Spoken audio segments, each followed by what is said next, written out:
Y alguna de las razones por qué hemos escogido este libro para hablarlo en el tiempo del verano, este es nuestro tercer año en el cual tocamos el tema de este mandato global, de enviar, de ir, de misiones, semana tras semana, y esto para mí ha sido una de las cosas que más me atrae de este tiempo, de esta temporada del año, es de que tengo el privilegio de compartir la plataforma con diferentes personas. Ahorita fue con Carla y al final del culto va a ser con una de nuestras familias también, van a escuchar un testimonio igual, pero eso para mí es literalmente una transfusión de sangre en la vida de nuestra iglesia, porque eso me dice que lo que estamos aprendiendo o lo que estamos asimilando, la palabra de Dios, sus enseñanzas, su dirección, la estamos poniendo en práctica. Y menciono todo esto porque en mi caso, por ejemplo, al dedicarme a hacer esto, que es predicar la palabra de Dios, la mayoría de la gente me puede ver como la persona a la que se le paga, o el profesionista, o el que estudió para hacer esto. Pero cuando vemos el resto de la comunidad, el resto de la congregación involucrándose, sus testimonios, sus experiencias, obviamente tiene un giro un poquito diferente ello. Sí, hace 2000 años, cuando la iglesia estaba en sus primeras etapas en formación, la situación demandó que se escribiera un libro como el libro de los Hechos. Y yo creo que ese libro es extremadamente relevante hoy en día por las mismas razones que hace 2000 años. Si hace 2000 años lo que propició la dirección del Espíritu Santo a través de sus escritores, que en este caso es un historiador, su nombre es Lucas, es que Hechos se encuentra no solamente en la Biblia, pero en la historia de la Biblia, en medio entre los 4 evangelios que son Mateo, Marcos, Lucas y Juan, al principio del Nuevo Testamento, y el resto del Nuevo Testamento que son las epístolas. Entonces, en los evangelios encontramos todas las cosas que Cristo dijo. En las epístolas típicamente encontramos lo que Cristo quiso decir, el significado de lo que dijo. Ustedes saben que hoy en día a través de los medios sociales, inclusive Twitter, originalmente tenía nada más 140 espacios para escribir cuando ponían un tweet. 140. Ya gracias a ahorita lo ampliaron, y la razón es porque a veces en 140 espacios corremos el riesgo cuando pones algo en social media de que se malinterprete lo que dijiste. Inclusive tenemos famosos emojis que tratan de ilustrar ya sea una cara contenta, una cara enojada, una cara triste, para que no haya malentendido de lo que está diciendo. Hace 2000 años no había Twitter, no había emojis, pero había confusión en las iglesias. Entonces, este libro de Hechos lo que hace, especialmente la predicación de los apóstoles, que son la autoridad en este tiempo y hoy en día siguen siendo, es precisamente para clarificar de que la distancia entre lo que Cristo dijo, evangelios, con lo que Cristo quiso decir, que son las epístolas, o el significado, no crezca y crezca y crezca ese distanciamiento, sino que estén unidos. ¿Qué implica ello? Una vez más, escuchen lo que estoy diciendo. Implica que aquellos que hemos tomado la decisión de seguir a Cristo, no solamente lo asimilemos como el Hijo de Dios, como la doctrina, como lo que Él dijo, pero todo lo que Él nos enseña y lo que nos ejemplificó, lo pongamos en práctica. Entonces, una vez más, muchas de las veces lo que creemos con lo que hacemos a veces se distancia. Lo que dice la Biblia con mi manera de tomar decisiones muchas de las veces está distanciándose. Entonces, el libro de los Hechos nos ayuda a clarificar o cerrar ese abismo que continúa creciendo en nuestra comunidad. La semana pasada iniciamos este segundo sermón del apóstol Pablo, que fue en el capítulo 20, y tiene una Biblia. Quiero que vayan ahí rápidamente, porque en el capítulo 20, iniciando en el versículo 17, yo les mostraba, porque ahorita vamos a hablar de la segunda parte del capítulo. Desde Mileto, dice Pablo, mandó llamar a los ancianos de la iglesia de Éfeso. Pablo está hablando a cristianos. Es uno de esos pocos sermones donde habla a cristianos. Típicamente Pablo es el apóstol de los gentiles, el apóstol que habla a las naciones, y en esta ocasión se refiere a los cristianos. Dijimos que cuando llegaron los ancianos a Pablo, él empieza su sermón y les dice: ustedes saben, ¿quiénes son ustedes? Los ancianos, cómo me comporté, cómo actué todo el tiempo que estuve con ustedes desde el primer día que vine a la provincia de Asia. El punto de lo que hablamos la semana pasada es que Pablo no solamente predicó un mensaje el cual era correcto, él vivió correctamente. Una vez más, él no solamente predicó, él vivió correctamente. Entonces, una vez más, conforme hemos celebrado las misiones, hemos hablado de ir, de literalmente llevar ese evangelio. Estamos llevando principios, estamos hablando de enseñanza, estamos hablando de dar, estamos hablando de construir, de poder hacer proyectos. Todo es importante, pero el riesgo muchas de las veces es que divorciemos, y en este caso lo estaba haciendo, divorciemos todo lo que creemos como en la manera en que nos comportamos. Entonces Pablo está diciendo: hey, ustedes vieron mi comportamiento de tal manera que mi comportamiento fue aquel en el cual yo serví serví o he servido al Señor con toda, ¿qué cosa? Dijimos la semana pasada, con toda humildad. Y esta humildad involucró que fue con lágrimas. Esta humildad fue en el contexto donde fui sometido a duras pruebas por mi propia gente o por la iglesia, o por aquellos que debieron de apoyarme, que tristemente causaron lágrimas, causaron pruebas. Y por eso termina diciendo el versículo 20, ustedes saben que la palabra en inglés es la palabra hesitate. No he dudado, no he vacilado, no he tenido esa cuestión de duda en mí, sino que he sido firme en ¿qué cosa? He sido firme no necesariamente en evadir lágrimas o pruebas, no he sido firme simplemente en servir o vivir en humildad. Todo esto, servicio, actitud, circunstancias, el propósito de todo ello es llevarme a algo. ¿Qué es ese algo? Es la predicación, no es el evangelio. Y la semana pasada dijimos que el evangelio, si acaso no sabemos qué es simplemente la obra y la persona de Cristo. ¿Qué significa ello? Significa que el evangelio es literalmente el dar la bienvenida a una persona. Dijimos que el evangelio es abrazar o imitar el estilo de vida de esa persona, su nombre es Cristo, y el evangelio es afirmar todo lo que dijo esa persona de su persona. Ese es el evangelio. Entonces Pablo dice, eso es lo que les prediqué, de lo cual creo o lo prediqué creyendo que iba a ser de provecho, sino que les he enseñado, no solamente les prediqué, pero les enseñé en lugares públicos y en las casas. De tal manera que él dice, ya después de que prediqué ese evangelio me ayudó a navegar, me ayudó a filtrar, me ayudó a procesar la diversidad de la cultura. Entonces, pensamos en un domingo como el domingo pasado, como este, que son domingos en los cuales nuestros hijos están preparándose para ir para la escuela, ya se han ido a la escuela, regresamos a la rutina del trabajo, regresamos a la diversidad del mundo.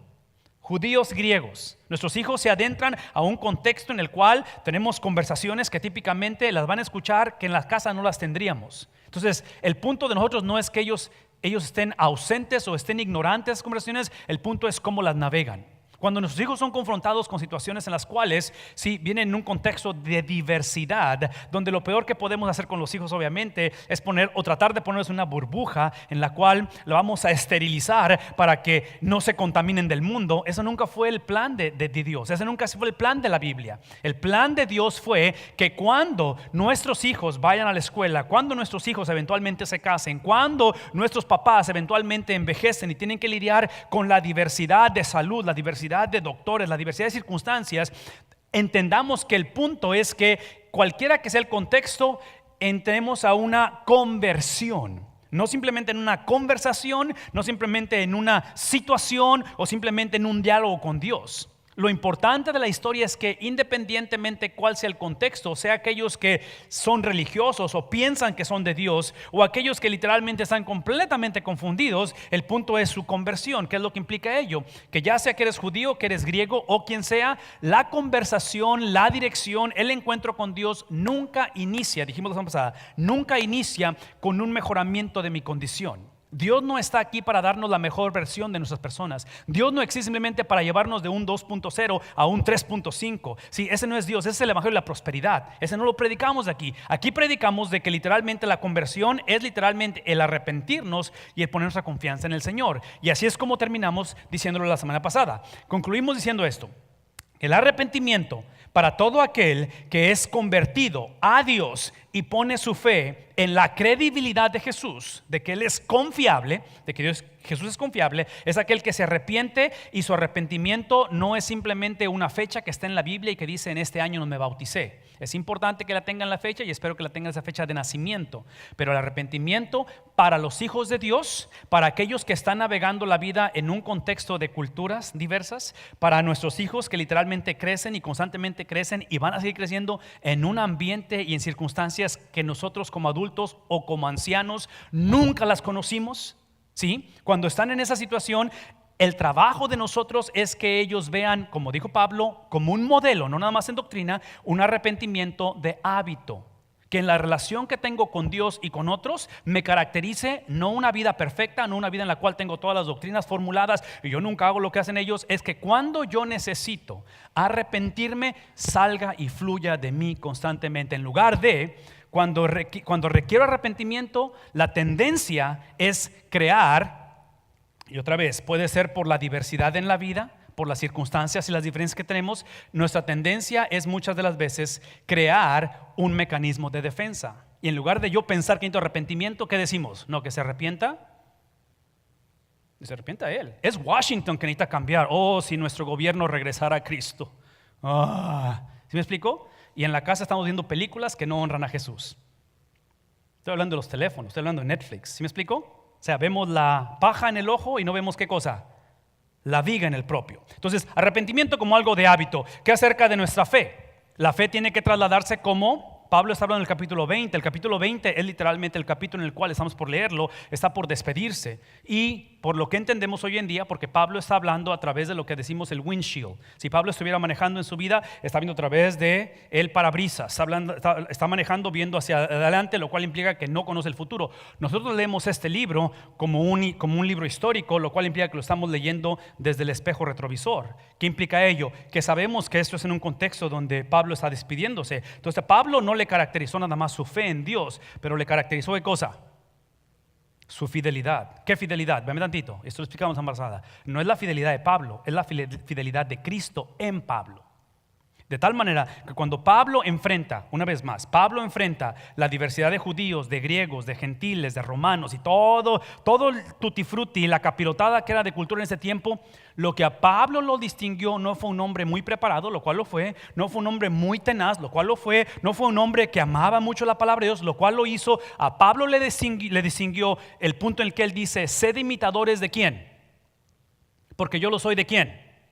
Porque mi fidelidad es una fidelidad que en este caso es la fidelidad que le caracterizó a Cristo. Al final hablamos de que este evangelio de transformación es un evangelio de obediencia, que la obediencia no es simplemente porque yo me arrepiento todo el tiempo o porque soy un hombre de mucha fidelidad, es porque mi obediencia hace que la persona, el carácter, la esencia, el vocabulario, el pensamiento, la idiosincrasia de Cristo es extendida. Una vez más, es extendida. De tal manera que cuando la gente me ve a mí, ¿ven a quién? Ven a Cristo, eso es lo que están viendo. No están viendo una mejor versión de mí. Y otra vez, todos nos beneficiamos de una mejor versión de cada uno. Todos nos beneficiamos de ello. Pero al punto de la historia, lo que mis hijos necesitan, el mundo necesita, no es mi persona, es Cristo. Y al final, otra vez, capítulo 20 de Hechos, Pablo dice, es mi vocación el perseverar. Es mi vocación el sufrimiento. Es mi vocación el mantener el curso de lo que Él me llamó a hacer. ¿Qué termina diciendo ello? Ahora sí. Esa es la segunda parte del sermón y es ahora. Aquí está la conjugación o el conector, no conjugación, el que conecta gramaticalmente lo que acaba de decir con lo que eso implica. ¿Qué implica todo lo que vamos a decir? ¿Qué implica una vida de arrepentimiento como hábito, una fe como fidelidad? ¿Qué implica obediencia para similitud a Cristo? ¿Y qué implica el perseverar como mi vocación? Implica que ahora es en este momento en el cual ahora he aquí que yo, después de todo lo que les dije, he aquí estoy atado, estoy amarrado, estoy guiado, estoy siendo literalmente cautivo. Escuchen esto, estoy siendo cautivo ¿de qué cosa? Literalmente de su espíritu. En otras palabras, esta es la libertad en Cristo. La libertad en Cristo es la habilidad de poder hacer lo que Dios me llama a hacer. Libertad en Cristo no es el hacer lo que yo quiero hacer. Libertad en Cristo es tener la habilidad de hacer lo que Él quiere que yo haga. Y por eso dice él, estoy atado a ello, a su dirección, a su liderazgo, estoy atado a su influencia, estoy atado de tal manera que ahora voy a Jerusalén sin saber lo que allá, ¿qué cosa? Porque él está viendo a través del parabrisas, no a través del espejo retrovisor. Nosotros vemos, no sabemos en qué termina la historia, porque ya vimos la película y Pablo termina decapitado. Él no sabe eso todavía, él huele que por allá va el asunto. ¿Y saben por qué? Es la razón que él está viendo. Porque él lo dijo desde cuando Pablo es confrontado por los judaizantes en el capítulo 3 de Filipenses. Pablo es confrontado y Pablo dice, quieren hablar de sacar sus resumes, sus charolas y sus credenciales. Deja hablar de las mías. Yo soy, otra vez empieza, hebreo de hebreos, de la tribu de Benjamín, circuncidado en el 8º día. ¿Saben de qué estoy hablando? Y leen ese pasaje y al final dice, todo eso lo considero como, ¿qué cosa? Como basura, como estiércol, dice él, así literalmente dice basura. ¿Por qué? Lo considero por la causa donde para mí lo más importante, vean esto que está aquí, lo más importante es unirme a Cristo en sus habilidades de sanar, en cómo lo quería la gente. en cómo caminó en el agua, sobre el agua. Resucitar a los muertos. ¿Qué dice él?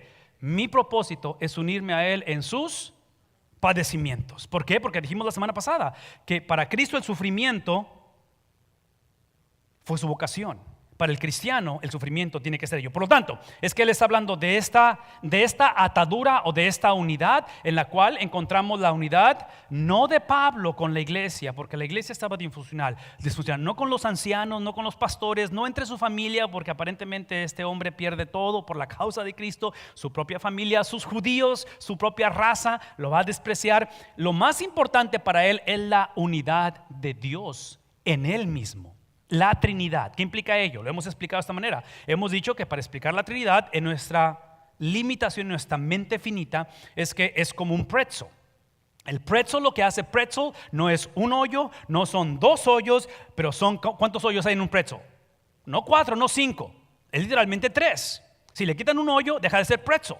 Eso implica que cada uno de ellos, si lo observan, no son iguales, tienen sus distintivos. Eso implica que en el caso de Dios, Padre, Hijo y Espíritu Santo, hasta cierta manera, porque estoy limitado en explicar eso, es un misterio, es que el componente de los tres no lo hace tres dioses, lo hace un solo Dios, es un solo pretzel. La única cosa que estamos hablando aquí de esta unidad entre la Trinidad, que es lo que más beneficia a Pablo, es lo que lo hace, esa unidad es lo que lo hace estar atado en espíritu. Es que Pablo es bien claro a través de Romanos que cuando Dios demanda que el hombre sea justificado, hecho justo, no es la justicia propia, es una justicia forense, es un agente fuera del ser humano. En el caso del pretzel, cuando hablamos de esa unidad, Pablo no está hablando a la iglesia de Éfeso porque eventualmente van a ser una iglesia muy unida, aunque Pablo habla de la unidad. No está hablando a la familia para que la familia sea una familia que no tenga problemas y no estén de pleito, lo cual él desea eso. Pero lo que más necesita la iglesia, más necesita la familia, más necesita nuestro gobierno es una unidad que sea forense. Una unidad que no sea la nuestra, una unidad que no depende de nuestras habilidades o nuestros distintivos. No porque soy judío, soy griego y que el judío se haga más griego y el griego más judío. No es porque el niño nació así y la hija es de esta manera. Sí, todo es importante, las características, pero lo más importante es una experiencia de unidad. Y pensando en esta foto, porque esta foto es de Europa, si algunos han visto, los europeos les gusta mucho el pan y específicamente los pretzels grandotes. Así es que piensen en términos de una unidad forense, una unidad que no es propia. Por lo tanto, dice el versículo 23, salvo que el Espíritu Santo constantemente me está dando testimonio. El Espíritu Santo, que es el que crea en mí esta unidad, por la unidad del Padre que ha sido dada en mí, crea en mí este testimonio de que en cada ciudad, a través de mi peregrinar, a través de mi vida de servicio, con humildad, con lágrimas, en mucha dificultad, yo me he encontrado en que me esperan ¿qué cosas? Encarcelamiento y me esperan ¿qué cosa? En otras palabras, observen esto. Aparentemente lo que está enseñándonos Pablo y enseñándole a la iglesia de Éfeso a través de sus pastores es que entre más vivas atado o cautivo por su espíritu, entre más la unidad del Padre, Hijo, Espíritu Santo radica en tu hogar, entre más seas tú literalmente atestiguado o seas guiado o influenciado por su espíritu, no es para que estas cosas se ausenten, es para que estas experiencias de encarcelamiento, de dificultades, de lo nunca antes previsto suceda, tenga un significado diferente. ¿Qué significado? El mismo significado que el Espíritu Santo le da en la relación entre el Padre y el Hijo. ¿Sí me explicó? En otras palabras, lo que el Padre, Hijo, Espíritu Santo, lo que no son lo que hemos dicho un cosmic butler. Cosmic butler significa que cuando se presenta en mi hogar, en mis hijos, aflicciones y encarcelamiento, cuando la situación se pone y soy preso de problemas y de la enfermedad, si el Espíritu Santo no existe para que simplemente venga y me dé o esté de acuerdo en mi definición de conflictos, de aflicciones, de problemas. Si nuestra definición, y por muy real que sean los problemas, los cuales los estamos viviendo, si él nunca prometió que él iba a estar de acuerdo en lo que nosotros pensamos con respecto a los problemas. Si la libertad en Cristo es que cuando las enfrentemos, la reacción sea la del Espíritu Santo, que eso implica que es ahora que yo cuando muchas veces me siento así en la vida y veo estos que son gigantes. Cuando veo en mi vida la circunstancia donde estoy jugando con habilidades, pero la diferencia de medir 5'3" a probablemente 6'10", 6'11", ¿sí? Mis limitaciones me den la habilidad de poder hacer lo imposible. Spud Webb, que jugó allá en los 80s, 5, ¿qué será? 5'6" de altura. Yo soy 5'8", imagínense, por aquí así. Y estos son 10 pies, porque esta es la competencia de dunk en los 80s. Aquí jugó Michael Jordan, jugaron de los grandes, y él podía hacer eso. Imagínense hoy en día con Yao Ming, que jugó hace algunos 10, 15 años, mide 7'6", 7'4" por ahí, y Nate Robinson mide 5'8", 5'9" por ahí más o menos, de mi estatura más o menos, y poder bloquear, poder saltar de esa manera. Esa es la tendencia de nosotros, y esto es lo que no estoy diciendo. Lo que no estoy diciendo es que la promesa es que si yo trabajo duro y me esfuerzo duro, ahora que me guía el Espíritu Santo, cuando las aflicciones, problemas vengan, yo voy a tener la habilidad de hacer esto. Sí, esto sería el evangelio de la prosperidad si ustedes pueden hacer esto. Quien hace esto es Cristo. Yo no soy el que derrumba a los gigantes. El que derrumba a los gigantes, ¿quién es? Es Cristo. Sí, David es el prototipo de Cristo que viene, ¿me explico? No es de que tú pones tu fe en Cristo y puedes. Si Filipenses 4:13, todo lo puedo, ¿qué dice? En Cristo que ¿qué? Entonces la promesa no es que tú puedas hacer todo. ¿Saben cuál es la promesa? De cuando las cosas no salen bien, es de que Él te va a fortalecer. Esa es la promesa. ¿Sí vemos la diferencia? Porque de otra manera, ¿qué es lo que decimos? Yo pongo en Facebook y voy a orar, todo lo puedo. No es cierto eso. Yo tengo limitaciones, pero ¿quién lo ha hecho siempre? ¿Quién lo puede hacer? ¿Y quién promete hacerlo? Y lo que promete hacer, Filipenses 4:13, es fortalecerme cuando las cosas no salen bien. Entonces la pregunta no es si las cosas están saliendo bien. La pregunta, esa es la invitación, es ¿quién te está fortaleciendo cuando no salen bien las cosas? Esa es la pregunta. ¿En dónde encuentras su fortaleza? Si la fortaleza la estás encontrando en ti mismo, o si literalmente estás navegando la vida tú solo, ese va a ser el problema. El problema no va a ser lo que causa el dolor. El problema es cómo estamos reaccionando a ese dolor. Por lo tanto, termina diciendo esto, pero en ninguna manera, a raíz de todo lo que acabo de decir, porque la promesa no es que yo iba a poder hacer todo si confiaba en Cristo. La promesa es que Él me iba a fortalecer cuando no salgan las cosas bien. Es por eso que ahora, en ninguna manera, estimo mi vida como valiosa para mí mismo. En otras palabras, el tipo de cristiano que literalmente piensa que él puede o debe de hacer todo porque ha confiado en Cristo, es el tipo de cristiano que su vida, el valor de su vida está puesto en la medida que él triunfa o sale adelante. De tal manera que cuando las cosas no salen bien, ¿qué es lo que pasa con su vida? En otras palabras, la depresión, el suicidio, el experimentar situaciones en las cuales el valor de mi vida depende de circunstancias, es el producto no de la cantidad de problemas que tenemos, y no quiero minimizar los problemas, es literalmente entender que el punto de Pablo no era la preservación de su vida. El punto de Pablo era entender que independientemente que pasara con su vida, y Pablo había y estaba por experimentar sufrimiento extremo, él vio el sufrimiento del día de hoy a través de el futuro de la resurrección de mañana. ¿Sí vemos la diferencia? En lugar de, si quitamos esto y solamente enfocamos en esto, es lo que llamamos en inglés instant gratification. Es el tipo de vida que todo lo que hacemos está basado en lo que me trae gratificación en este momento, ahorita. Por lo tanto, si tú como esposa no estás gratificándome y me encontré a una chava que es la mitad de tu edad y trae mucha más gratificación, ¿qué es lo que voy a hacer? ¿Qué es lo que la lógica dice? ¿Me explico? ¿Para qué te hago la vida miserable a ti? Tú me la haces a mí. La vida es muy corta, hay que vivirla en su totalidad, así es que bye bye, y viene el nuevo matrimonio. Estoy hablando de algo extremo, pero piensen en términos de cómo pensamos como seres humanos. Pablo dice, el sufrimiento de hoy que Cristo vivió, es obvio que Él lo vivió a través de lo que venía. El viernes de Cristo, que es ese viernes, el cual llamamos en inglés Good Friday, ¿sí? Ese viernes de intensa sufrimiento de Cristo, está basado en un domingo de resurrección. Para llevar a cabo ese proceso es que necesitamos entender, y aquí es donde Pablo nos invita a pensar esto, es que tiene que iniciar no con la ausencia del sufrimiento, es que tiene que iniciar con que mi vida literalmente está basada no en el sufrimiento de hoy, está basada en ¿qué cosa? En la perspectiva del mañana. De tal manera que dice él, esa perspectiva me ayuda a entender que hoy en día mi persona se describe, mi nombre está literalmente descrito, deletreado como una vida de ¿qué? No es de gratificación instantánea, no es instant gratification, no es lo que me atrae, lo que me gusta y nada. No estoy en contra de lo que nos atrae y nos gusta, pero es una vida de servicio. Imagínense un matrimonio que su motor de arranque es una vida de servicio, una vida en la cual nuestros hijos entiendan que el sufrimiento en este mundo por la vida de servicio es nuestra vocación. Para eso existimos, porque el sufrimiento que honra a Cristo desarrolla el carácter de Cristo en mí, y al final entendemos que la vida después de la vida literalmente no es solamente un lugar, no es solamente una experiencia suprema donde calles de oro y mar de cristal, ¿saben el corito? Sí, no es la ausencia del infierno. ¿Qué es la vida después de la vida? Es una persona, su nombre es Cristo.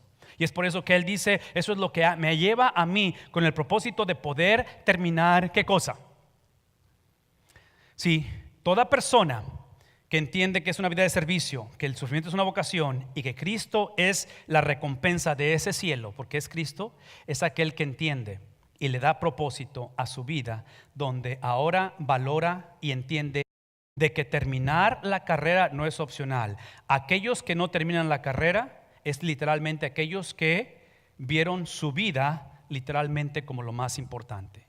Es porque ellos valoraron más lo que Cristo hacía para ellos o por ellos que lo que Cristo era. Por lo tanto, dice el apóstol Pablo que no se trata de evadir una carrera difícil, sino se trata de terminar la carrera. ¿Por qué? Porque la carrera o el proceso es literalmente la voluntad de Dios. Es que el proceso, independientemente de qué tan difícil sea, es el propósito de ¿qué? De desarrollar esa similitud a Cristo en mí.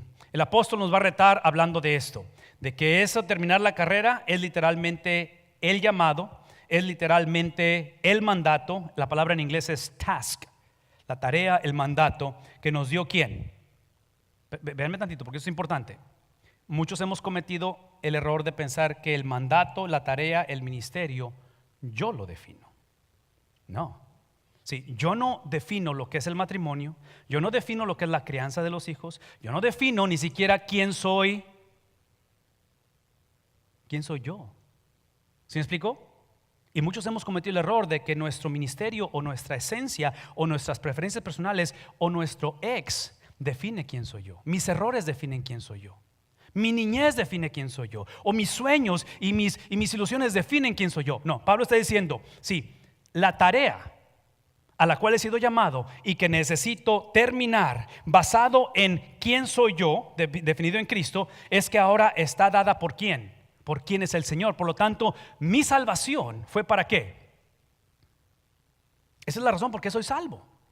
Soy salvo para servir. Soy salvo para servir de tal manera que ese servicio es aquel que es el testimonio que solamente viene y existe para proclamar la gracia de nuestro Dios. Hemos hablado mucho de esta gracia y esta mañana se los pongo bien fácil para concluir. Esa gracia es la gracia la cual nunca ha garantizado y no garantiza una vida libre de dolor. La gracia no existe para que nuestra vida esté exenta de dolor. La gracia existe para que seamos una vida de dolor, con dolor, porque ese es inevitable, porque me está moldeando a ser semejante a Cristo. Pero ahora soy libre de ¿qué? La palabra en inglés es entitlement. Y yo se los puedo asegurar, después de 45 años de vida, 21 de casado, 3 chamacos, un montón de experiencias. El propósito de la vida no es la ausencia del dolor, es la ausencia de mi propia vida. ¿Por qué? Porque no hay amenaza más grande a mi propio gozo que mi persona. No hay amenaza más grande a mi propia satisfacción que el yo tratar de satisfacerme a mí mismo. Y si eso es verdad, entonces el otro lado de la moneda es que no hay nadie quien esté a favor de mi gozo como lo es Dios. ¿Qué implica ello? Que una vez más, que el gozo que Dios ha provisto, que el gozo que el Dios quiere que yo experimente es a través de un patrón que Él ya estableció. Y ese patrón se llama Cristo.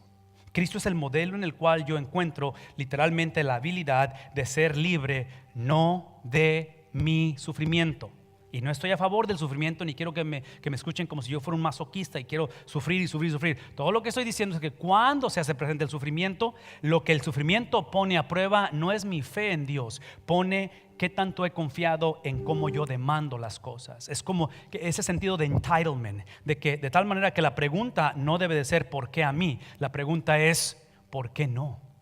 Si Cristo, el cual estaba libre de pecado, el cual no debió de haber sido Él quien sufriera las consecuencias del pecado y eventualmente muere, Cristo nunca habló o se relacionó con el Padre en un sentido de demanda. Recuerdan que al principio hablamos de la unidad del Espíritu con el Padre y con el Hijo. Eso es lo que estoy hablando. La manera en que Cristo reacciona al sufrimiento que es puesto en Él es el patrón que tenemos que llevar de cómo respondemos al sufrimiento que experimentamos en esta vida. Porque una vez más, Pablo está por ser depositado, y aquí es donde Pablo simplemente concluye en el versículo 25, y es ahora, y es aquí, hablando a estos líderes de la iglesia, que yo sé que ninguno de vosotros, los ancianos de la iglesia, entre quienes yo anduve predicando el reino de Dios,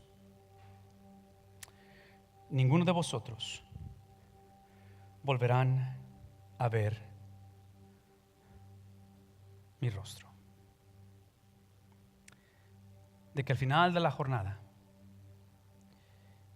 todo lo que he platicado, dice Pablo, todo lo que he experimentado, lo que estoy por experimentar, fueron oportunidades, fueron circunstancias y fueron experiencias que lo que me ayudaron a valorar no fue el crecimiento de la iglesia, no fue el derrumbar a los romanos, no fue que el judaísmo floreciera, no es de que la iglesia se fortaleciera. Son ustedes, Pablo está diciendo. El dolor de Pablo es no volver a ver a sus hermanos.